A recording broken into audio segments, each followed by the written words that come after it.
Adik-adik yang dirahmati Allah Subhanahu wa Ta'ala,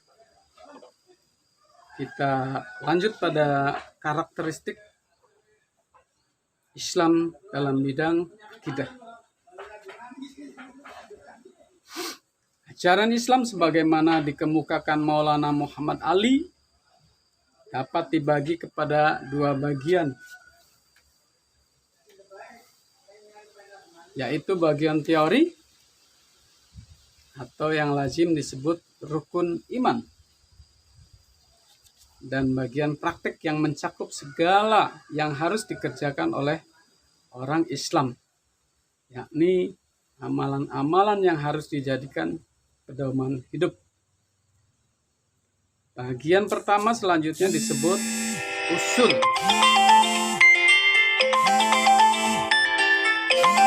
Dan bagian kedua disebut furu.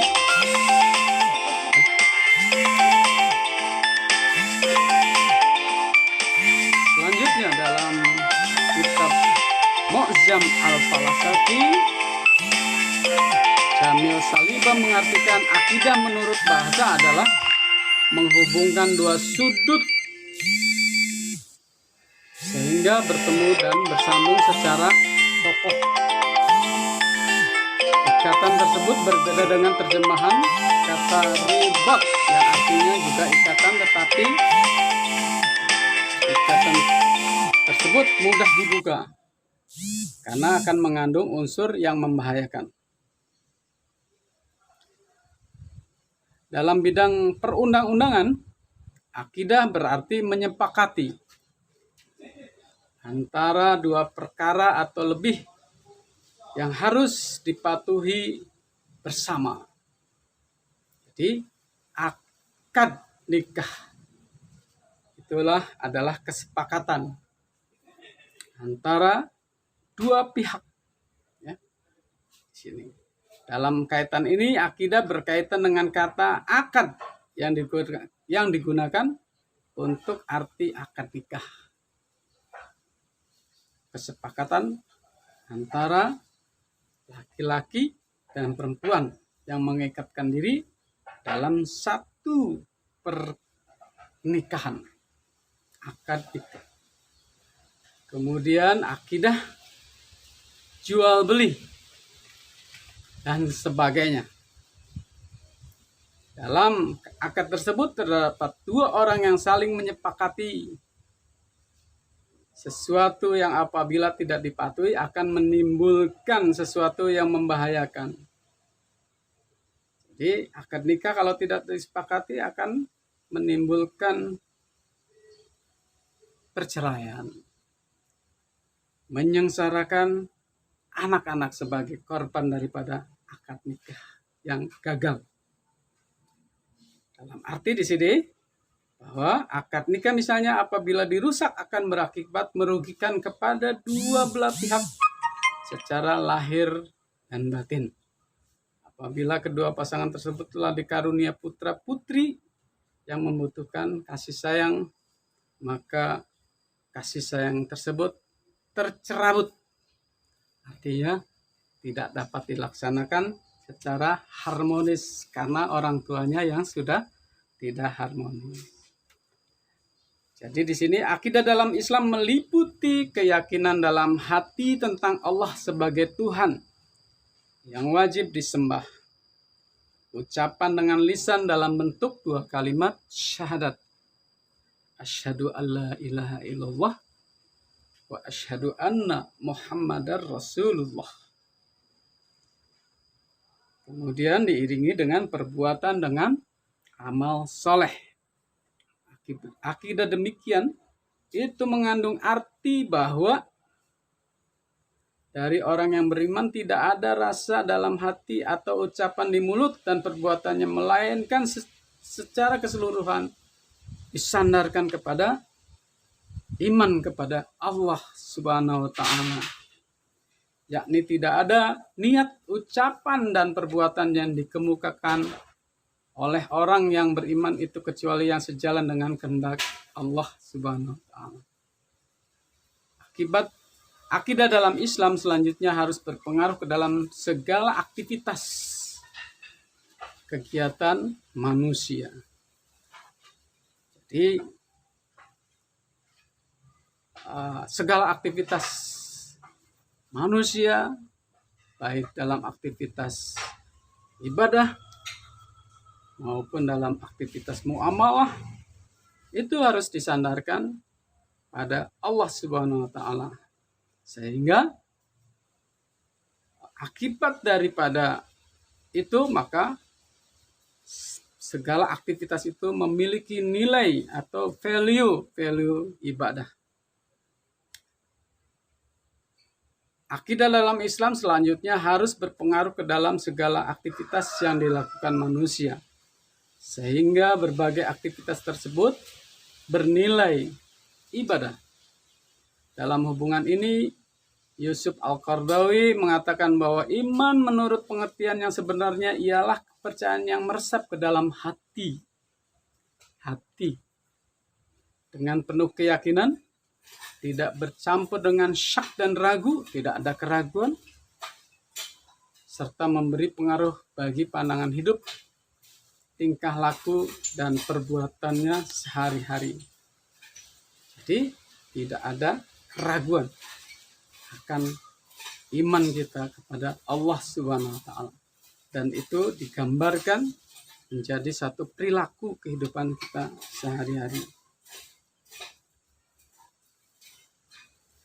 Dengan demikian, akidah Islam bukan sekedar keyakinan dalam hati, melainkan pada tahap selanjutnya harus menjadi acuan dan dasar dalam bertingkah laku.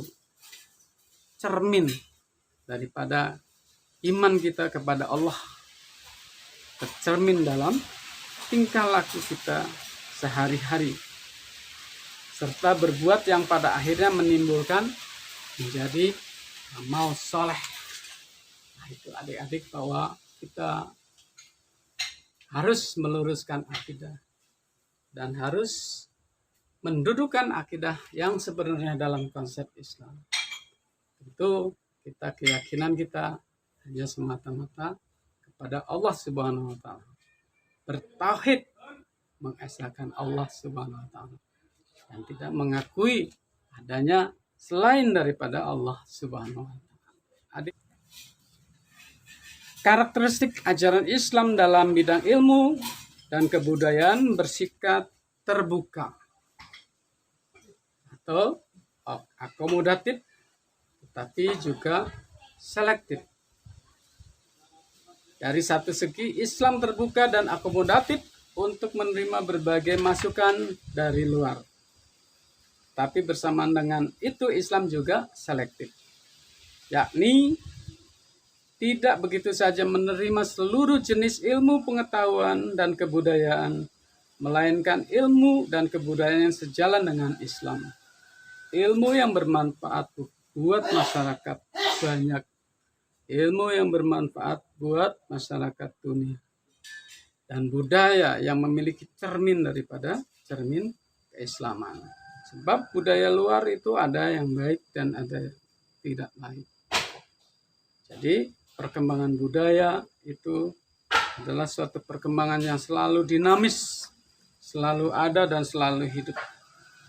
Jadi di sini dalam bidang ilmu dan teknologi, Islam mengajarkan kepada pemeluknya untuk bersikap terbuka atau dengan kata lain tidak tertutup, menerima. Islam menerima ilmu, teknologi.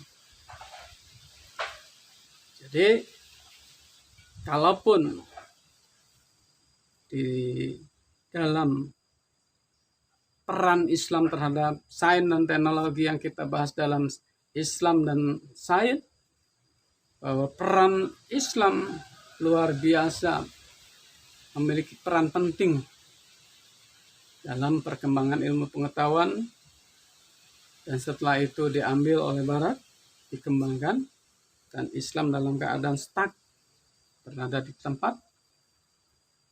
Tapi di sini kita dapat katakan bahwa Islam memiliki peran penting terhadap ilmu pengetahuan, baik itu ilmu terapan maupun ilmu pengetahuan yang bersifat sosial. Jadi Islam tentu tidak berdiri sendiri, tetapi mengikuti bersentuhan dengan budaya-budaya yang ada pada saat itu, dengan pemikiran-pemikiran perkembangan ilmu pengetahuan yang ada pada saat itu, dari pemikiran Yunani, Romawi, Persia, India, dan China.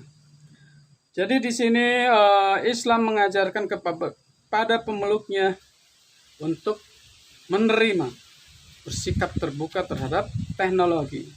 Sekalipun kita yakin bahwa Islam itu bukan timur dan bukan barat, ini tidak berarti kita harus menutup diri dari keduanya. Pengaruh budaya itu mempengaruhi budaya Islam itu sendiri. Tetapi Islam dapat memfilter mana budaya yang baik dan mana budaya yang harus dijauhi. Bagaimanapun Islam adalah sebuah paradigma terbuka. Ia merupakan mata rantai peradaban dunia. Dalam sejarah kita melihat Islam mewarisi peradaban Yunani, Romawi di barat, dan peradaban Persia, India, dan Cina di timur. Banyak contoh yang dapat dijadikan bukti tentang peranan Islam sebagai mata rantai peradaban dunia. Islam misalnya mengembangkan matematika dari India, kemudian ilmu kedokteran dari China, sistem pemerintahan dari Persia, logika dari Yunani, dan sebagainya. Islam sangat terbuka. Tetapi dari persentuhan budaya-budaya tersebut melahirkan teori-teori baru dari dunia Islam itu sendiri yang sekarang dijadikan referensi kajian-kajian ilmu pengetahuan yang ada di barat. Jadi itu merupakan bentuk daripada karakteristik Islam dalam bidang ilmu dan kebudayaan. Budaya yang sesuai dengan Islam tentu dapat diterima, tetapi budaya yang tidak sesuai dengan karakteristik Islam tentu kita buang. Kemudian secara keseluruhan, ilmu dan teknologi yang memiliki manfaat banyak buat kemanusiaan itu juga kita sangat terbuka. Kita juga pernah mengembangkannya, bahkan mengantarkannya menjadi teknologi modern. Dan banyak ilmuwan-ilmuwan Islam yang muncul dalam kancah dunia. Jadi seperti itu. Kemudian dalam bidang pendidikan, karakteristik dalam bidang pendidikan di sini sejalan dengan bidang ilmu pengetahuan dan kebudayaan tersebut di atas, Islam juga memiliki ajaran yang khas dalam bidang pendidikan. Islam memandang bahwa pendidikan adalah hak bagi setiap manusia. Hak bagi setiap orang. Tidak membedakan laki-laki ataupun perempuan. Dan berlangsung sepanjang hayat dari buayan sampai liang lahat. Kita diwajibkan untuk menuntut ilmu. Tuntutlah ilmu. Tuntutlah adalah kata perintah. Berarti wajib kita menuntut ilmu. Dari lahir sampai liang lahat kita diantarkan setelah kita menjalani kehidupan. Dalam bidang pendidikan, Islam memiliki rumusan yang jelas dalam bidang dan tujuannya. Islam memiliki tujuan dan yang jelas dalam kurikulum. Ada guru, metode, sarana, dan sebagainya. Jadi jelas. Semua aspek yang berkaitan dengan pendidikan ini dapat dipahami dalam kandungan surat Al-Alaq sebagaimana yang dikatakan tersebut di atas.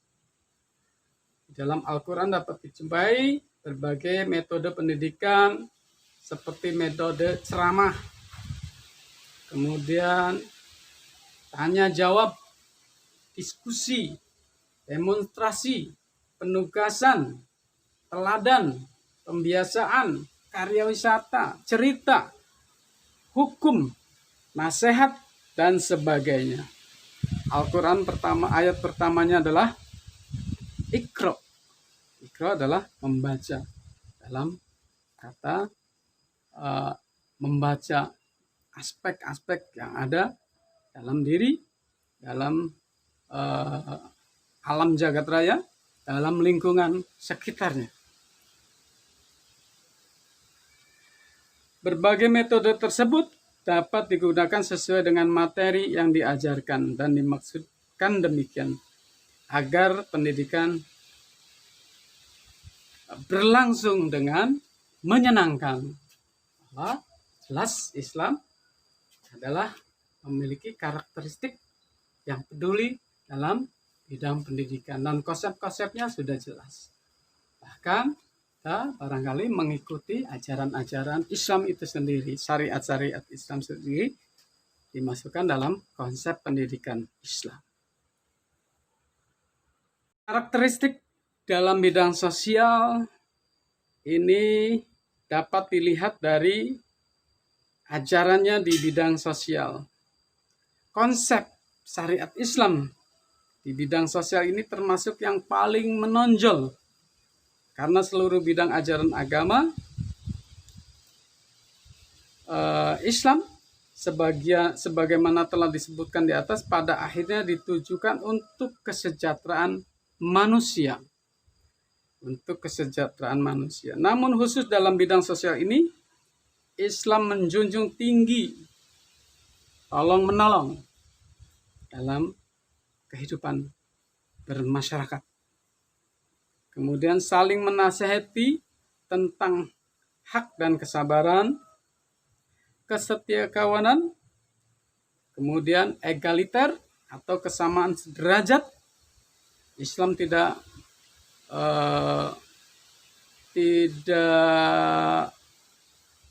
seperti pandangan-pandangan dalam pandangan yang lain, ada kasta. Di dalam Islam tidak ada kasta. Kasta yang tertinggi dalam Islam adalah orang yang bertakwa. Orang yang bertakwa itu bukan dari kalangan orang kaya, bukan dari kalangan orang miskin, bukan dari kalangan ilmuwan, bukan dari kalangan ini, bahwa nilai dari kualitas manusia adalah orang yang bertakwa, ilmuwan yang bertakwa, orang kaya yang bertakwa, orang miskin yang bertakwa. Jadi derajat manusia yang tertinggi dalam Islam adalah orang yang bertakwa. Tidak melihat latar belakang siapa dia, ya. Tidak melihat dari latar belakang keturunan mana dia. Jadi Islam tidak mengenal kasta-kasta, ya. Tapi Islam mengenal bahwa kemuliaan yang paling mulia di sisi Allah adalah orang yang bertakwa.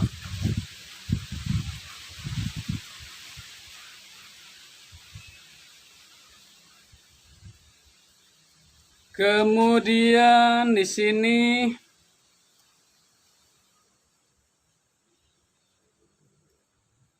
tenggang rasa dan kebersamaan.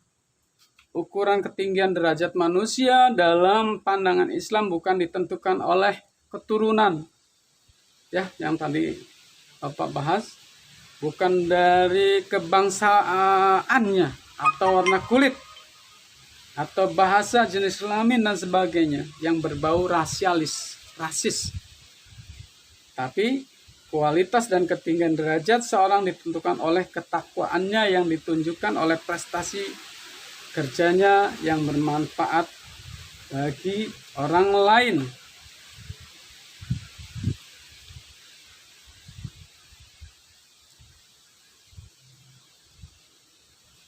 Atas dasar ukuran ini maka Islam semua orang memiliki kesempatan yang sama, memiliki derajat yang tertinggi. Mobilitas vertikal dalam arti yang sesungguhnya yang ada dalam Islam. Sementara sistem kelas yang menghambat mobilitas sosial tersebut tidak diakui keberadaannya dalam Islam. Seseorang yang berprestasi sesungguh pun berasal dari kalangan bawah tetap dihargai dan dapat meningkatkan kedudukan serta mendapatkan hak-hak istimewa yang sesuai dengan prestasi yang dicapainya. Jadi di sini menurut penelitian yang dilakukan oleh Jalaluddin Rahmat, Islam ternyata agama yang menekankan urusan muamalah lebih besar daripada urusan ibadah. Urusan muamalah, urusan sosial, itu porsinya lebih besar. Aktivitas manusia itu waktunya sebagian besar dihabiskan dalam urusan muamalah. Urusan ibadah itu sudah ditentukan sedikit. Ya. Sholat 5 waktu ditambah dengan sholat sunnah. Dan keseimbangan antara ibadah mahdo dengan urusan muamalah itu harus seimbang. Jadi sebagian besar waktu manusia itu dihabiskan dalam urusan muamalah. Islam ternyata banyak memperhatikan aspek kehidupan sosial daripada aspek ritual. Salat paling banter 5 menit sudah selesai. Kadang-kadang ada yang mengatakan, woi sholatnya cepat karena sudah hafal. Berarti kalau sholatnya yang lambat, belum hafal. Itu adalah candaan. Jadi hal demikian dapat kita di sini. Islam adalah agama yang menjadikan seluruh bumi, muka bumi ini menjadi masjid. Tempat mengabdi kepada Allah.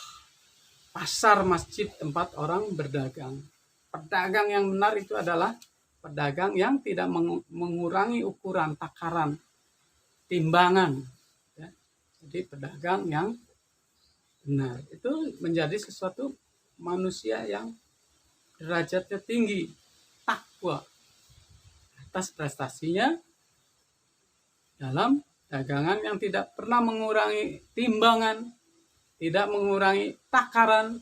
Itu adalah pedagang yang bertakwa, ya, memiliki nilai kemuliaan di sisi Allah Subhanahu wa Ta'ala.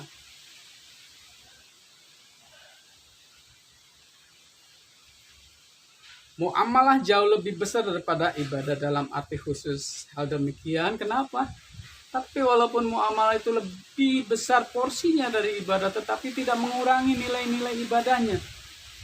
Tidak mengurangi nilai-nilai ketakwaan.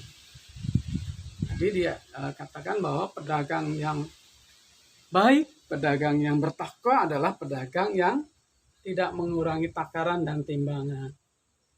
Itu adalah bagian dari ibadah, memiliki nilai-nilai ibadah yang tinggi.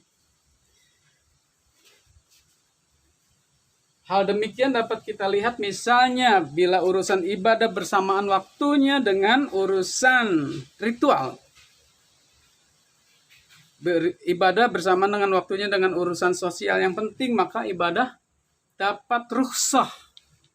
Misalnya kita dalam perjalanan, satu perjalanan yang penting, kita dapat rukhsah dalam sholat. Sholat dohor bisa dirukhsah menjadi 2 rakaat. Kemudian bisa dijamak antara dohor dan asar. Itu adalah bukti bahwa urusan muamalah lebih besar porsinya daripada urusan ibadah. Tapi di sini jangan sampai urusan ritual ditinggalkan karena urusan muamalah. Jadi hanya dapat keringanan. Dalam hadisnya Rasulullah Shallallahu Alaihi Wasallam mengingatkan imam supaya memperpendek salatnya bila di tengah jamaah yang ada yang sakit, kemudian ada orang lemah, ada orang tua, atau orang yang mempunyai keperluan dalam arti misalnya dalam perjalanan.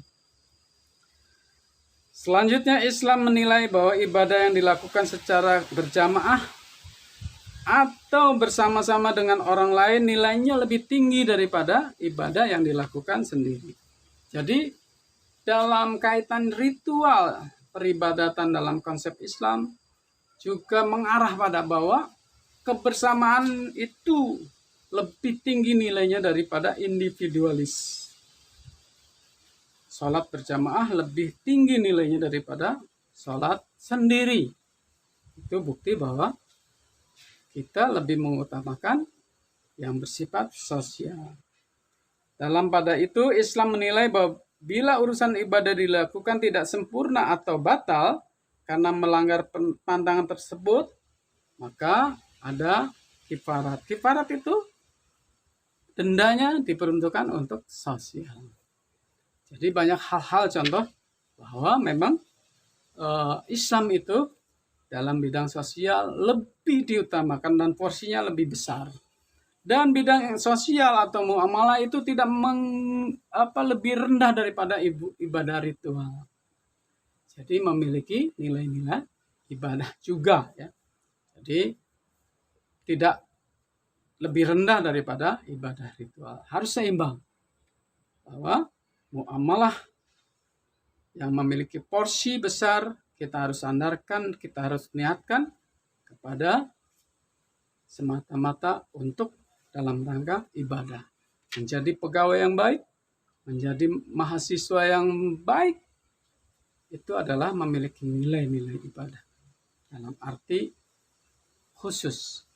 Kemudian di sini bahwa porsi daripada keutamaan dalam ibadah pun lebih utama berjamaah daripada sendiri-sendiri. Nilainya memiliki nilai yang luar biasa, jauh, ya, jauh lebih tinggi berjamaah daripada kita beribadah sendiri. Adik-adik yang dirahmati Allah Subhanahu wa Ta'ala. Karakteristik Islam dalam bidang kehidupan ekonomi di sini selanjutnya dapat dipahami dari konsepsinya dalam bidang kehidupan. Islam memandang bahwa kehidupan yang harus dilakukan manusia adalah hidup yang seimbang dan tidak terpisahkan antara urusan dunia dan akhirat. Bahwa cakupan dari konsep Islam adalah meliputi segala urusan. Tidak memisahkan antara urusan dunia dengan urusan akhirat. Jadi dalam kaitannya dengan ekonomi, bahwa itu adalah kaitan dengan ibadah, ya. Ibadah. Jadi di sini urusan dunia dikejar dalam rangka mengejar kehidupan akhirat, dan kehidupan akhir dicapai dengan dunia. Bahwa kita membaca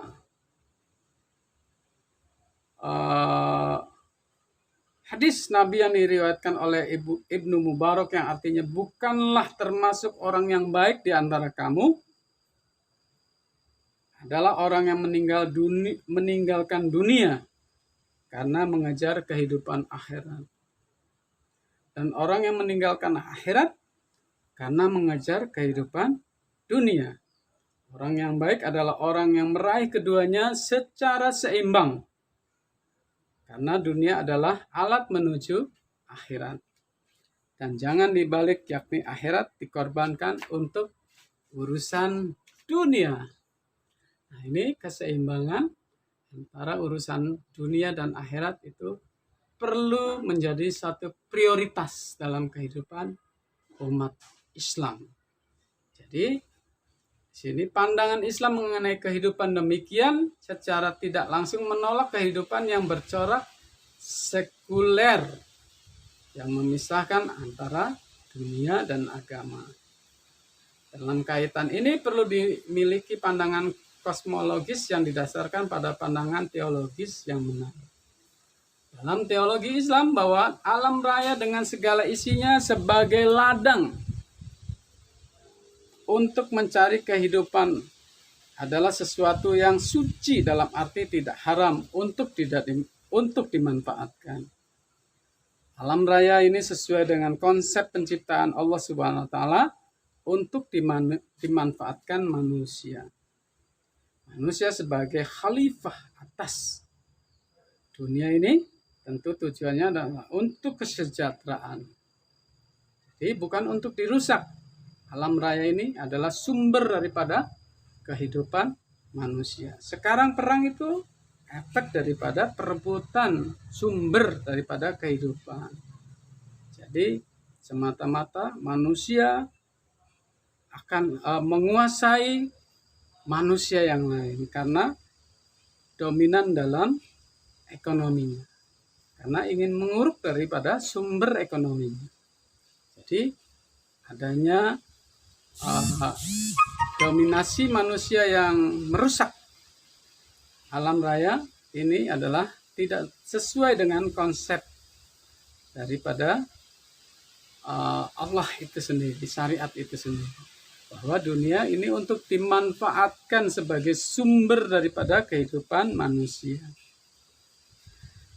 dan bukan sekali-kali untuk dijadikan objek penyembahan sebagaimana dijumpai pada masyarakat primitif. Alam raya dengan segala keindahannya adalah ciptaan Allah. Kita tahu bahwa di alam raya ini dijumpai berbagai macam keajaiban, berbagai macam kekaguman, berbagai macam kekayaan, ya, yang utamanya menjadi sumber perebutan, sumber untuk saling menguasai, untuk saling memiliki, untuk saling mendominasi. Nah, ini mungkin nanti efeknya pada kedamaian. Ada orang-orang yang menginginkan sumber daripada kekayaan yang dihasilkan oleh negara tertentu, sehingga negara tersebut harus dikuasai. Jadi untuk dimilikinya. Misalnya di taman atau di kebun kita menyaksikan aneka ragam tanaman dan buah-buahan, tetapi yang tumbuh adalah perbedaan rasa, perbedaan bentuk, perbedaan rupa. Kemudian di dalam bumi ini mengandung banyak ragam bahan-bahan yang memiliki nilai ekonomi yang tinggi, di antaranya minyak, batu bara, tambang nikel yang sekarang menjadi sorotan dunia karena dunia akan menuju pada energi baterai yang dihasilkan dari nikel dan ini sedang diperebutkan dan ternyata Indonesia memiliki tambang tersebut, ya. Jadi sesungguhnya alam raya ini menjadi jaminan dari Allah untuk makhluknya. Dalam bidang kehidupan ekonomi, tentu umat Islam dianjurkan untuk memiliki kekuatan untuk memiliki kemampuan menggali ekonomi.